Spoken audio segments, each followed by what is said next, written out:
Hi guys, welcome to Dr. Lou's Intelligent Design. Now, we're doing this video today, and the reason for it is simply out of a passion for understanding science, especially biology and chemistry, and having the ability to be able to understand and relate to science. We know science as a guide, and we want to understand what intelligent design is. Now, this is quite an interesting piece of development in the scientific community. It's massive, and it's massively rapidly growing. And you've even got people who have started, who are advocating to have what they call a God theory put into place, and people who want to debate the main idea behind looking at science, maths, and philosophy. Now, using these hot, massive academic strongholds, we can see quite clearly that looking at it, you can see pretty much things that are mostly evidence, or the strongest evidence that you can see, that there's intelligence behind life on Earth, as well as intelligence in the universe. Now, how can we argue this? Well, just for a simple fact, just to throw one out there, this is what it means, right? How do computers work on their basic form? Well, they use a code called binary code. So they use it like ones and zeros, and those ones or noughts, they would basically give a piece of information. So for example, you have 1101, and it would actually then come up as meaning a piece of information. So they would use it. So if you had the binary number 1001, that would represent the decimal number 9. So again, you would have just to put in order all these digits, and they would then represent numbers. And then with those numbers, you could do a whole range of things, a whole host of things. And that's how computers work. And they can do pretty much everything. And why does it work? It looks kind of around around the bush, going to over everywhere, but because then you have those zeros and ones, a computer thinks at pretty much near the speed of light, and what happens is, as it processes all those zeros and ones, that happens instantaneously nearly to us, and again it's able to think and produce everything in that kind of fashion, so it doesn't slow it down in that kind of idea of time. Now, when you understand that, you would say, well, where did binary come from? Do we see binary exist in nature? Not at all, no. As in natural world, does it exist outside of living things? So when you look around, can you see anything that gives us that idea? No, it doesn't. There's nothing like that. You have patterns of numbers. You never have an exact code. You never get anything in a code. There's nothing that happens just by itself that produces a code. So that's the main idea behind intelligent design. For example, one straight truth is DNA holds a much more complex code called digital code, which is called obviously DNA, or deoxyribonucleic acid. Now, DNA has massive information within it, and so for example, these videos are going to cover all these areas, and those areas are going to simply be able to strike exactly why you have 100% a strong argument, and stronger than nearly anything else you'll find on other sides, to say I'm a proponent of intelligent design. Now, why do you advocate intelligent design? Well, simply because it's quite clear that this exists and needs to be explored in science. If there's no way that you can do it, if there's nothing that you're going to be able to do, then why do you ignore it, and why do you blame it? So why don't you go into it, and why don't you then expand it, go through it in detail, and then say, well, look, it's got a dead end because of this or something? Well, it's actually quite strange. It's not included, but the reality is it's there. Now, number one, life shows complex information. Now, so I've just mentioned to you about here, DNA contains coded information that points to intelligent cause. So again, with information, it shows obviously cause and effect. It shows there's an intent to make a code, decipher the code, to do something, and to give that information for it. So that's clear information. Now, that can't be argued, and that's one of the biggest strong points. No one can argue there's no information in DNA. And so then you go, where does the information come from? And that simple baby step leads you straight to something intelligent. Now, this is where, again, you find science, a lot of people who use what I would call pseudoscience, and they would just say, no, it's not true, but they don't ever give an answer, and they can't. And so they try to give an answer that is just ridiculous. Like, for example, I would say to you, oh, the moon is the moon is made out of cheese, and then you go, oh no, it's not made out of cheese, and they go, no, I'm sorry, it's made out of cheese. It's has a piece of color, and that's science. It doesn't work like that. You have to prove evidence. So on the other side, it's impossible to discount anyway intelligent design. Also, at the same time, you have to understand you've got a lot of evidence for it, more than most things on the other side. So that's what you have to be confident about.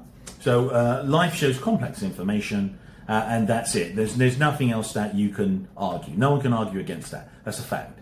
Now, here we go. Let's look at point number 2. Irreducible complexity. Now, irreducible complexity has been argued and has gone through, and some people, you might hear famous people. So you have a proponent of intelligent design is John Lennox, Oxford University, a mathematician and a very successful mathematician. He himself, if you watch his videos, if you jump on there, you'll also get a lot of great laughs at seeing how a top academic person clearly shows and points towards intelligent design, as well as on understanding, obviously. He himself, he goes after looking that, there's a God. Now, I'm going to try to be as objective as possible and obviously just look at the objective facts. So, what would be an argument for irreducible complexity? Now, if you look at the bacterial flagellum, there's a motor at the end of certain bacterium. So, you have several of them. They have a motor that gives them motion. If you look here on this picture, you can see here that some biological systems require all parts working together at once to function. So look at that. You've got a stator, you've got a rotor, you've got a bushing, you've got a hook, you've got a filament. And then you can see here, so flagella look like this flagellum here. You can see here you have a filament, a hook, a bushing, a rotor, and a stator. So how we made an engine, again, this engine has occurred in nature.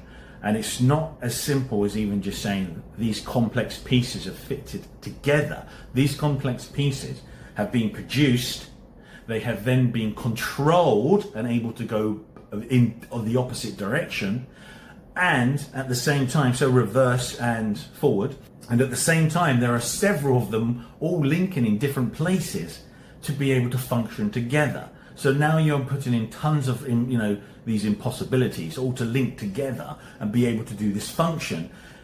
Now, when you come to looking at things happening by accident, I'm sorry, they don't happen like this.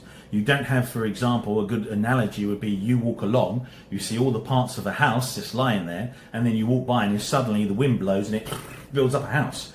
That's pretty much the same, or a shed. And it doesn't work like that. So we understand in our observations and how reality works, it doesn't work like that. So we understand that that's another massive one. And you have people saying they've discounted it, which is total fallacy. And the reason for that is because you'll notice they'll just go, oh, okay, this goes like this, and then this would produce like this, and this would produce it.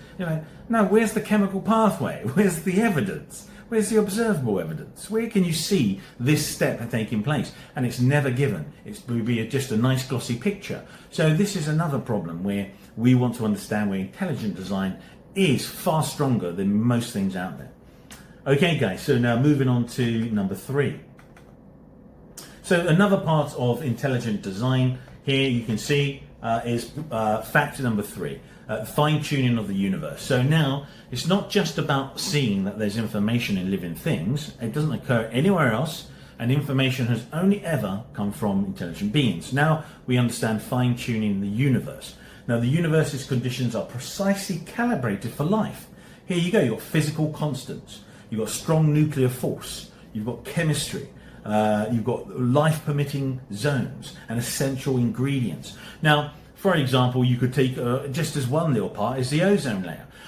The ozone layer exists with obviously ozone and oxygen, so it happens, and obviously with CFCs, so chlorofluorocarbons, the CFCs that for with the ozone layer, they've all repaired themselves. So the system actually works to repair itself, and when it does that repairing, what benefit does it have? Set for obviously to protect humans. Now, it protects all the life around us, because all the sun's rays will come in and they will cause a lot of damage in the earth, as well as contribute to heating up. That's been solved. So we understand that that's one point to look into, that you understand that there are systems where the sun comes in, it absorbs the energy in the O3, splits it up, and then what happens is it rebinds again. It rebonds again later, and this process happens, and that's the ozone layer. Now, we had the CFCs, which would bond in its place and then cause a hole in the ozone layer. Well, we stopped releasing them, and it's already healed back. So there you go. So the fine-tuning of the universe, there's tons of points, and I will endeavour to cover as many as I can on this channel.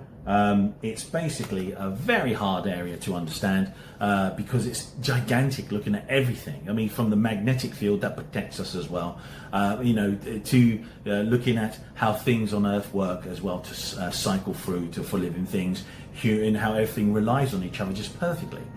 So, okay, we're moving on to number 4.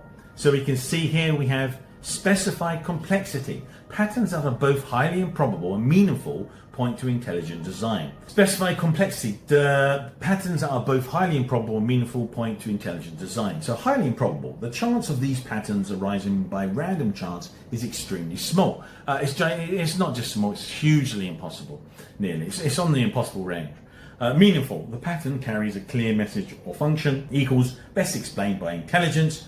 We see this in nature. Design is the best explanation. So nature is filled with beautiful functional patterns that make sense, not by chance, but by design. So a lot of these things have come there, they all have a purpose, and it's beautifully designed and organized. You can find there's a lot of mathematical patterns in them.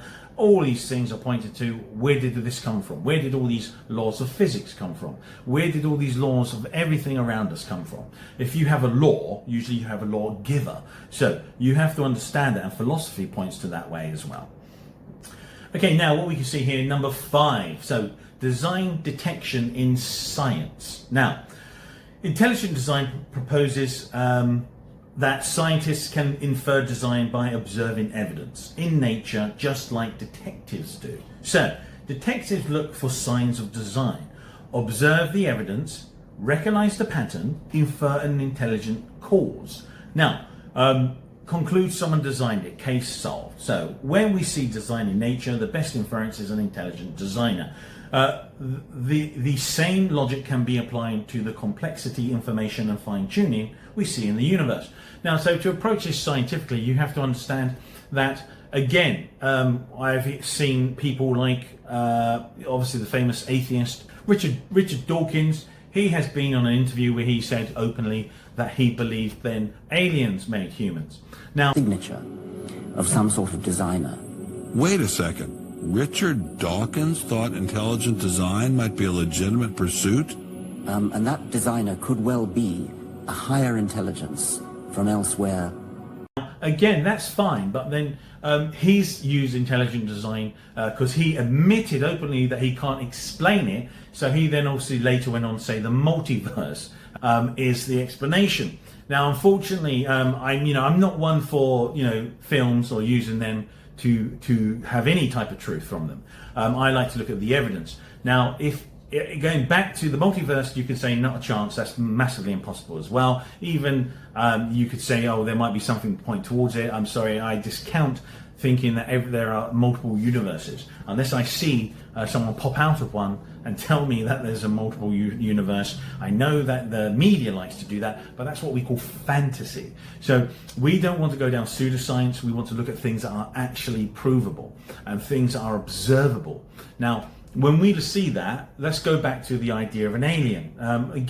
An alien forming, making humans. Again, that's another one in fantasy being made on TV. But again, it would be more probable. So you can't argue it's not a part of intelligent design. Again, though, this is the problem with an alien making humans. You've just made the problem 1,000 times more complex. Why? Because you've made something that is far superior than a human, because it's been able to master interstellar travel, it's been able to make us, it's been able to, pretty much cover up any sign of that. And at the same time, it would mean then something even more far complex. And then Richard mentioned, I believe it was, he said that aliens would be made, would make us, but they would come from having, natural selection. Unfortunately, I would say no. I would say if we can't come from natural selection, a more complicated alien certainly wouldn't. Again, at some stage, I mean, you could argue, yes, they started out simple and then improved to a level that's unbelievable. But unfortunately, until I see aliens, they're so complex that I'm sure they'll be able to fool every government to land and say hi to us, that, that's just in fantasy. So, okay guys, so that is the main idea of this channel. We're going to look at intelligent design, and we want to understand the main ideas for it. So we can see here, there are the 5 main points. I hope it's clear. If you have any questions, please pop them in the comments, and also please like and subscribe. Okay guys, I hope you liked the video, and I'll see you on the next one. Bye-bye. Everything in this world is made up of matter, and those matters behave with each other in certain ways, and that, students, is chemistry.